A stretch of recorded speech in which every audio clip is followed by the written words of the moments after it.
Jeste li umorni od vašeg dosadnog i slabo plaćenog posla ili imate problema čak i s pronalaženjem posla? Dobrodošli na moju web stranicu. Htio bih vam objasniti kako sam postao financijski neovisan. Ja sam sada u mogućnosti putovati oko svijeta, ulagati u nekretnine i stvarno kupiti bilo koji auto koji želim. Preselio sam u inozemstvo i sad radim jedino ono u čemu stvarno uživam.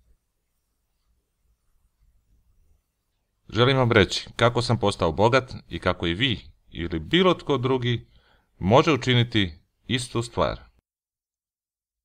I sve to radim besplatno. Nema prijave.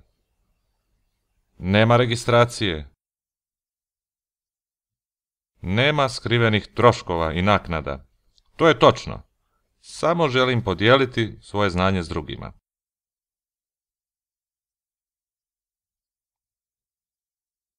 Ja sam radio u bankarskoj industriji dugi niz godina. Moj posao je bio u analitičkom odjelu. Banke su zarađivale milijune, a ja sam bio pod jakim stresom nemajući vremena za bilo što. Srećom, u tom trenutku, moj je kolega napustio svoj posao, a prije nego što je to učinio, objasnio mi je kako zarađuje više od 200 eura dnevno na internetu. Način koji ću sada opisati je zapravo vrlo jednostavan. Može ga koristiti bilo tko, a sve što trebate je internet veza. Možete početi danas i zaraditi više novca na kraju ovog mjeseca nego što ste ikad zaradili u svom poslu.